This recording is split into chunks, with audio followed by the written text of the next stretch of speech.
श्री कृष्णं वंदे जगद्गुरु इदं श्री सद्गुरुवे नमः। वाङ्मय नंबर 7, प्रसुप्ति से जागृति की ओर, अध्याय 2, ऑडियो 36।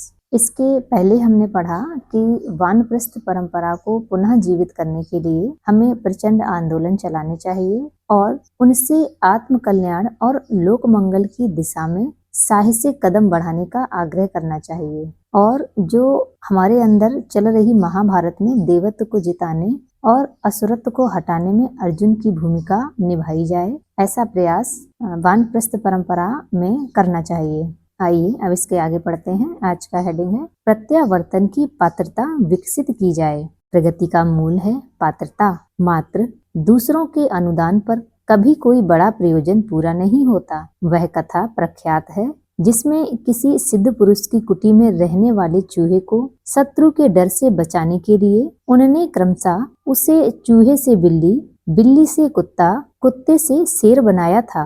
पर जब वह हर स्थिति में शत्रु के डर की शिकायत ही करता रहा तो सिद्ध पुरुष ने झुंझलाकर उसे फिर चूहे का चूहा बना दिया था। हर क्षेत्र में यही सिद्धांत लागू होता है। आत्मिक प्रगति के बारे में भी, आत्मबल की महान उपलब्धि प्राप्त करने के बारे में भी गायत्री माता का, हिमालय पिता का और समर्थ मार्गदर्शक का अजस्र अनुदान हमने प्राप्त किया है। उसी के आधार पर तुच्छ से महान बने। ये अनुदान भाग्यवश किसी को उपहार में नहीं मिले, वरन अपनी पात्रता के बलबूते पर खरीदे हैं। ईश्वरीय अनुदान प्राप्त करने वाले, दैवी वरदान से लाभान्वित होने वाले प्रायः सभी महामानवों ने जो कुछ पाया है वह उनकी आत्म साधना का ही परिणाम था। भगवान को, देवताओं को, सिद्ध पुरुषों को ना कोई प्रिय है ना अप्रिय, ना उनका किसी के साथ पक्षपात होता है ना द्वेष, ना वे प्रसन्नता से प्रसन्न होते हैं ना निंदा से अप्रसन्न। उनका स्तर बहुत ऊंचा होता है। उनकी आंखें बहुत पैनी होती हैं। पात्रता का एकमात्र वह आधार होता है जिसे पाकर उनकी अनुकंपा सहज ही बरस पड़ती है। भगवान का प्यार और अनुग्रह पात्रता अभिवर्धन के प्रयास किए बिना आज तक कभी किसी ने प्राप्त नहीं किया है। प्रत्यावर्तन अनुदान का क्रम भी इन्हीं तथ्यों पर आधारित है। गाय दिन भर घास चरती है, उससे बनने वाला दूध शाम को घर आकर अपने बछड़े को 10 मिनट में पिला देती है। बछड़ा उसे पीकर पुष्ट और तृप्त होता है। यह संभव तभी है जब बछड़ा उसी गाय का हो। भैंस का कटरा, कुतिया का पिल्ला यदि गाय के थनों से लगा दिया जाए तो बेकार का विग्रह ही खड़ा होगा। ना दूध स्रावित होगा, ना पीने के इच्छुक की आकांक्षा पूरी होगी। प्रत्यावर्तन का लाभ प्राप्त करने के लिए उस प्रकार की एकता आवश्यक है जिसमें दाता और ग्रहीता एक स्तर पर खड़े हो सके।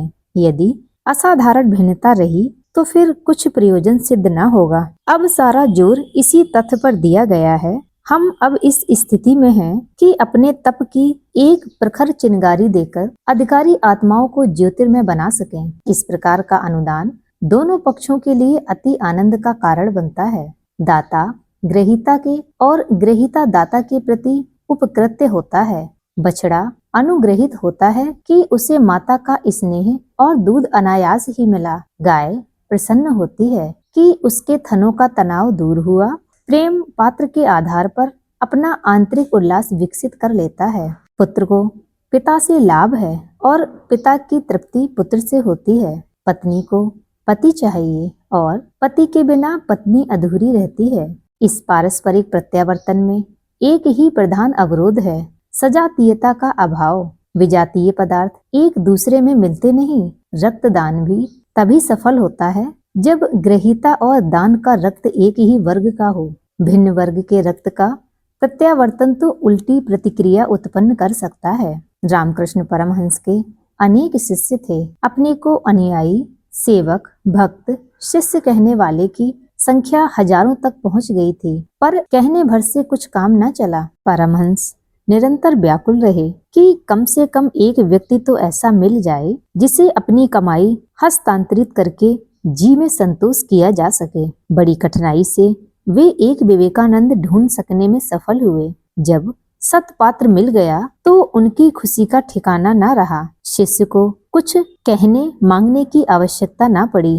गुरु का अजस्र अनुदान बरसता ही चला गया। छत्रपति शिवाजी को समर्थ गुरु रामदास ने भोलेपन में या मस्ती की लहर में ही अपना संचित तप उड़ेल नहीं दिया था, वरन अपने हजारों शिष्यों में से ढूंढते ढूंढते इस हीरे को पाया और जब उनकी मर्जी का पत्थर मिल गया तो ऐसी प्रतिमा गढ़नी आरंभ कर दी कि उसे देखने वाले अवाक रह गए। शिवाजी की मूर्ति गढ़ने में रामदास को कितनी प्रसन्नता हुई होगी, इसका अंदाज अनुमान कोई बिरला ही लगा सकता है। लॉटरी पाने के इच्छुक कितने ही रहते हैं। किसी अमीर का दत्तक पुत्र बनने में कितनों को ही इच्छा आकांक्षा रहती है। धनी मानी के घर जन्मने वाले बच्चे भाग्यवान माने जाते हैं, क्योंकि उन्हें सहज ही इतना बड़ा उत्तराधिकार संपदा मिल जाती है, जितने का उपार्जन संभवतः वे कठोर श्रम करते हुए भी जिंदगी भर नहीं कर पाते। अध्यात्म क्षेत्र में भी इसी प्रकार के सुख सुविधा भरे अनुदान की पूरी गुंजाइश है।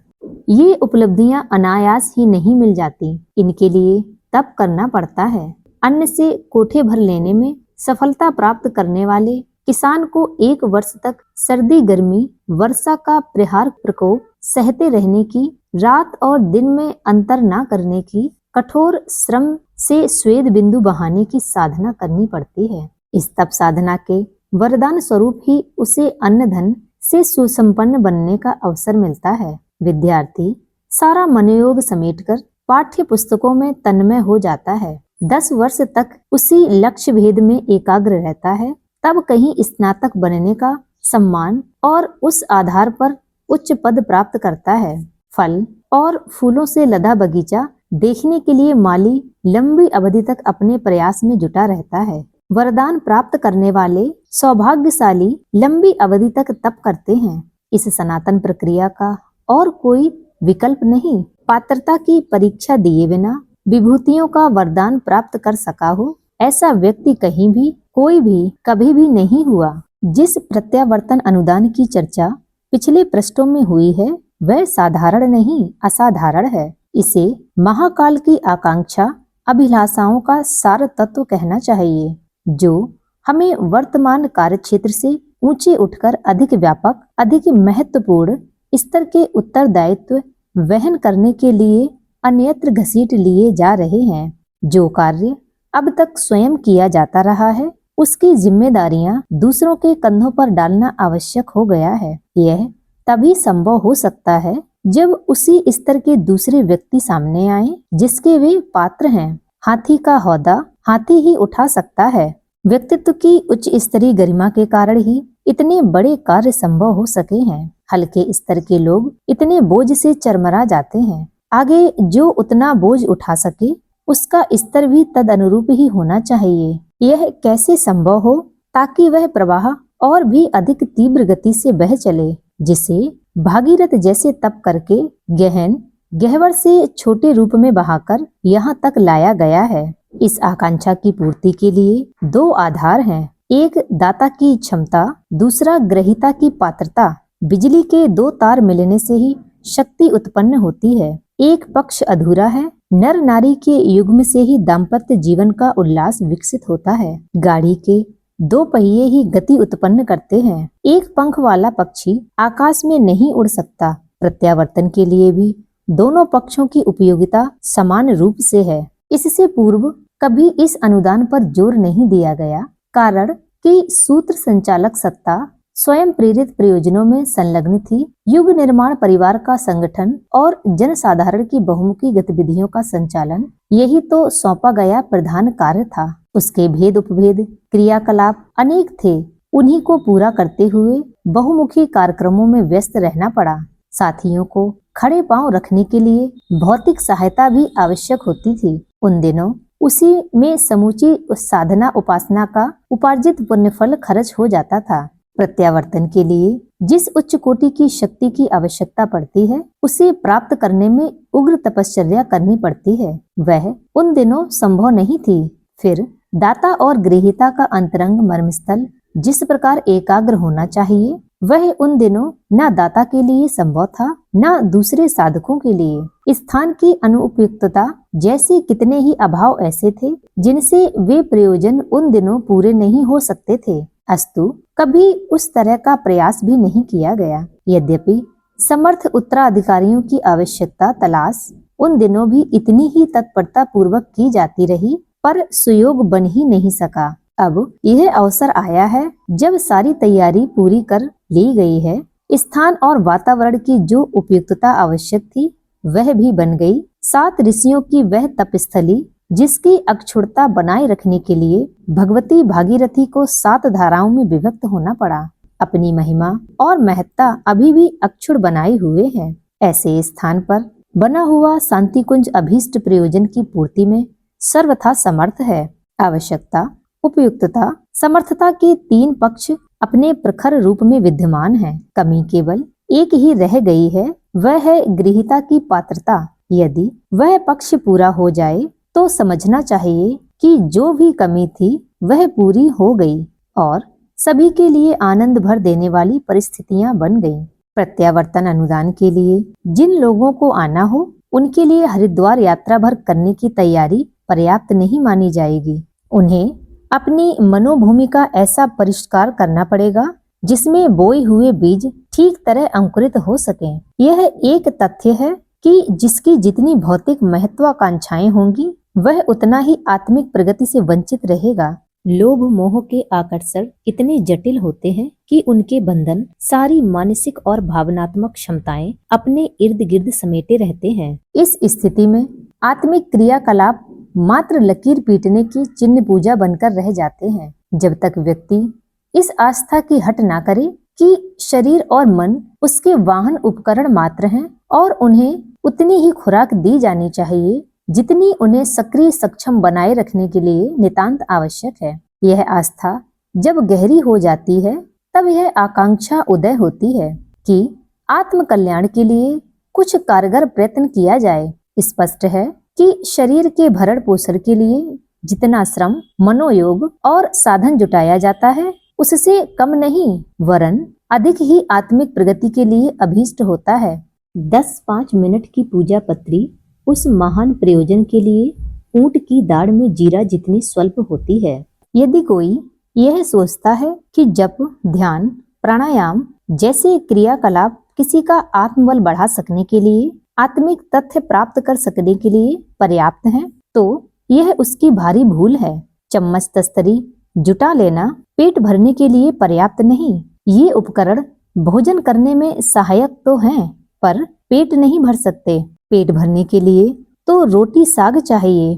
पूजा पाठ चम्मच तस्तरी के बराबर है और दृष्टिकोण का परिष्कार आंतरिक स्तर दाल रोटी की तरह। हम देखते हैं कि पूजा उपासना में सब प्रकार चौकस व्यक्ति भी जब सर्वथा खाली हाथ दिखते हैं तो उसका एकमात्र कारण इतना ही होता है कि उन्होंने अंतःकरण के परिष्कार और दृष्टिकोण के उदात्त बनाने की आवश्यकता अनुभव नहीं की, उस ओर कदम नहीं बढ़ाए। जिन्हें वस्तुतः आत्मिक प्रगति की आकांक्षा है उनसे सदा एक ही बात कही जाती रही है कि अपने को शरीर नहीं आत्मा माने। शरीरगत तृष्णाओं की पूर्ति पर अपना सर्वस्व निछावर ना करें। आत्मा की भूख और आकांक्षा को भी कुछ समझें। उनके लिए भी कम से कम इतना प्रयास तो करें ही जितना कि अपने वाहन शरीर और मन को सुखी संतुष्ट बनाने के लिए करते हैं। इसके लिए रोली, चंदन, धूप, पुष्प काफी नहीं बल्कि समय, श्रम, मनोयोग, धन आदि जो कुछ भी महत्वपूर्ण आपके पास है उनका अधिक से अधिक भाग आत्म कल्याण के लिए, आत्मिक प्रगति के लिए लगाया जाना चाहिए। शरीर और आत्मा का मूल्यांकन जिस तुलनात्मक अनुपात में किया जाए उसी अनुपात में यह निर्णय किया जाए कि शारीरिक आवश्यकता की पूर्ति में जितना किया जा रहा है उसकी अपेक्षा आत्मा की आवश्यकता पूरी करने के लिए कितना किया जाए। हम इसी कसौटी को लेकर अपनी जीवन यात्रा पूरी करते रहे हैं। अपनी प्रतिभा, विद्या, शारीरिक मानसिक क्षमता,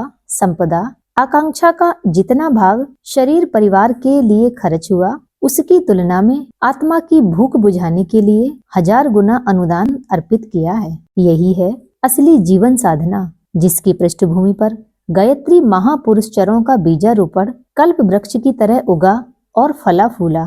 यही राजमार्ग सबके लिए है। भौतिक स्वार्थपरता के सड़े कीचड़ में आकंठ मग्न लोग सिर पर चंदन और गले में रुद्राक्ष धारण करके यदि आत्मिक प्रकाश का स्वप्न देखते हो तो यह उनकी मृग तृष्णा मात्र ही सिद्ध होगी। आध्यात्मिक पात्रत्व की कसौटी यही है कि व्यक्ति की आकांक्षाएं, अभिलाषाएं, योजनाएं, गतिविधियां आदर्शवादी उत्कृष्टता की ओर चल रही हैं या नहीं। मनुष्य अपने पुरुषार्थ की कमाई का लाभ अपनी भौतिक सुख सुविधाओं के रूप में उठा सकता है। दैवी अनुकंपा का प्रयोजन तो मात्र लोक मंगल होता है। व्यक्तिगत स्वार्थ साधनों के लिए यदि कोई दैवी अनुग्रह को खर्च कर डाले तो वह अमानत में खयानत जैसी बात हो जाएगी। महामानव भगवान से बहुत कुछ पाते हैं पर उसकी एक एक बूंद परमार्थ प्रयोजनों में ही खर्च करते हैं। हमने अपने गुरु के अनुदान में से, ईश्वरीय वरदान में से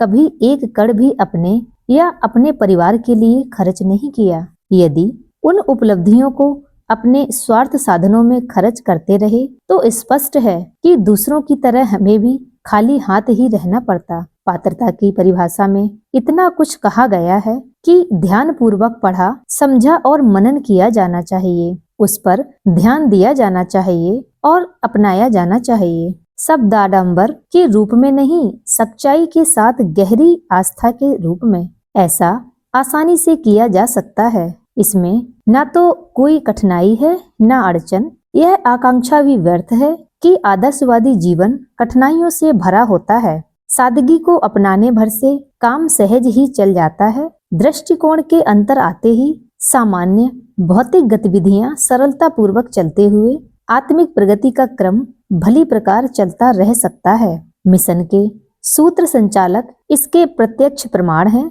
जिन्होंने साधारण गृहस्थ का सामान्य जीवन जिया पर उच्च आदर्श अपनाए रहकर उच्च स्तरीय आत्मिक प्रगति का लक्ष्य भी पूरा कर लिया। यह रास्ता उन सबके लिए खुला पड़ा है जिनमें वस्तुतः आत्मिक प्रगति की आकांक्षा जग पड़ी हो। युग निर्माण अभियान यूं एक आंदोलन सरीखा दिखता है पर वस्तुतः वह युग साधना है। यदि आध्यात्मिक दृष्टिकोण से देखा जाए तो उसे विशुद्ध योग साधना एवं तपश्चर्या ही कहा जा सकता है, और भी अधिक गंभीरता से देखा जाए तो उसे सामान्य उपासना साधना की अपेक्षा कहीं अधिक उच्च स्तर का माना जा सकता है। प्रचलित योग साधनाओं का लक्ष्य व्यक्ति विशेष की स्वर्ग मुक्ति, सिद्धि जैसी सफलताएं प्राप्त करना रहता है और आत्म प्रयोजन के लिए काय कष्ट सहा जाता है। युग साधना में आपा भुलाया जाता है और विश्व कल्याण को लक्ष्य रखा जाता है। अस्तु उसकी परमार्थ परायण विशेषता न केवल साधक के लिए कल्याणकारी होती है वरन समस्त विश्व की ही साधना करती है। इस विशेषता के कारण उसका स्तर भी ऊंचा होना चाहिए। कोई समय था जब सभी लोग उत्कृष्ट स्तर के होते थे। किसी की सेवा सहायता करने की ना तो आवश्यकता पड़ती थी और न गुंजाइश रहती थी। तब लोग व्यक्तिगत स्तर बढ़ाने के लिए साधनाएं करते थे। आज की स्थिति सर्वथा भिन्न है। यह आपत्ति काल है। अनाचार और अज्ञान ने तूफान भूकंप जैसी स्थिति पैदा कर रखी है। दुर्बुद्धि महामारी की तरह फैल रही है। ऐसे विषम समय में व्यक्तिवादी साधनाएं हेय ही ठहराई जाएंगी। वर्तमान परिस्थितियां ऐसी साधना के ही उपयुक्त हो सकती हैं जिसमें लोक मंगल जुड़ा हो। युग निर्माण योजना की गतिविधियों को दूसरे शब्दों में आत्म कल्याण और विश्व कल्याण की सम्मिश्रित युग साधना कह सकते हैं। इसे जिस भी कसौटी पर कसा जाए उच्च स्तरीय आत्म कल्याण की ऐसी साधना ही ठहराई जाएगी जिसमें विश्व कल्याण भी अविच्छिन्न रूप से जुड़ा हुआ हो। अपने परिजनों में से प्रत्येक से यह आशा की गई है कि अपने समय, श्रम और साधनों में से एक अंश अनिवार्य रूप से लोकमानस के भावनात्मक नव निर्माण में लगाना चाहिए। यह लकीर पीटने के लिए अत्यंत श्रद्धा भावना से किया जाना चाहिए। आरंभ स्वल्प से भले ही किया जाए पर लक्ष्य अधिकाधिक उत्सर्ग का रहना चाहिए। निष्ठा सच्ची होगी तो परिस्थितियां भी बन जाएंगी और फुर्सत न मिलने, अमुक अड़चन रहने जैसे बहाने ढूंढने की भी आवश्यकता न पड़ेगी। दैनिक भौतिक कार्यक्रमों के बीच ही युग परिवर्तन का कार्यक्रम भी सरलता पूर्वक चलाया जाता रहेगा। स्वार्थों पर थोड़ा नियंत्रण जरूर करना पड़ेगा शरीर को ही सब कुछ मान बैठने और भौतिक आवश्यकताओं को ही सर्वोपरि महत्व देने की प्रवृत्ति पर अंकुश रखना पड़ेगा। यहीं से आत्मनिग्रह शुरू हो जाता है। विवेक के जागरण की कसौटी यह है कि तथाकथित प्रियजनों की इच्छा पर कठपुतली बनकर नाचते रहा जा रहा है या स्वतंत्र चिंतन द्वारा आत्म कल्याण और विश्व कल्याण के महान उत्तरदायित्वों को भी अपनी गतिविधियों में सम्मिलित किया जा रहा है। जिनके दृष्टिकोण में उपर्युक्त स्तर का परिवर्तन आया हो, समझना चाहिए कि वे सूत्र संचालक के साथी सहचरों में गिने जाने योग्य बन गए। प्रत्यावर्तन अनुदान के लिए उनकी पात्रता विकसित हो चली। उन्हें जो पाना है भौतिक स्वार्थ के लिए नहीं, परमार्थ प्रयोजन में खर्च होगा। ऐसी मना स्थिति से ही दाता और गृहीता कृत्य होता है और दैवी अनुग्रह का सदुपयोग बन सकता है। जिन्हें उच्च स्तरीय साधना के लिए हरिद्वार आने की इच्छा हो, उन्हें उसकी पात्रता विकसित करने वाली साधना अभी से आरंभ कर देनी चाहिए। अपने परिवार के सदस्यों में एक व्यक्ति युग निर्माण अभियान को गिन लेना चाहिए। घर में 5 सदस्य हों तो छठा मिशन को जोड़ लेना चाहिए। अपने परिवार के एक सदस्य के लिए जितना समय, मनोयोग, स्नेह, चिंतन एवं धन खर्च किया जाता रहा है, कम से कम उतना तो युग साधना के लिए करना ही चाहिए। होना तो इससे भी बढ़कर चाहिए, पर बढ़े हुए काम इस स्तर के हों तो कि कुटुंब के एक सदस्य जितना समय, स्नेह और साधन तो उस पर लगता ही रहे। ये आग्रह यो हर सदस्य के लिए चिरकाल से किए जाते रहे हैं, पर अब यह समय आ ही पहुंचा जिसमें अग्रगामी दल को उस रीति नीति को अपनाने के लिए विवश किया जाए। हमें इसी प्रकार विवश किया गया और हमने बिना आगा पीछा सोचे, बिना बहानेबाजी किए अपने मार्गदर्शक के संकेतों पर चलना आरंभ कर दिया। प्रत्यावर्तन की पृष्ठभूमि यही है। केवल प्राप्त करने की लालसा उग्र रहे और देने की कृपणता बनी रहे तो उससे कुछ काम चलने वाला नहीं है। युग साधना का स्वरूप क्या हो, उसकी एक झांकी इस खंड में प्रस्तुत है। इसमें उन्हीं उपायों की चर्चा है जिन्हें अपनाकर इस स्थान तक पहुंचा गया है। प्रसन्नता की बात है कि पाठक इसे ध्यान पूर्वक पढ़ेंगे और गंभीरता पूर्वक अपनाएंगे। साधना क्षेत्र में जिन्हें उतारना है उन्हें युग साधना अपनानी चाहिए। अब बड़े आदमी बनने की फसल चली गई। अब अमीरी के बड़प्पन के सपने देखना बेकार है। उस दिशा में जो जितना सिर खपाएगा उसे उतना ही पछताना पड़ेगा। अब समय महानता की गौरव गरिमा बढ़ने का आया है।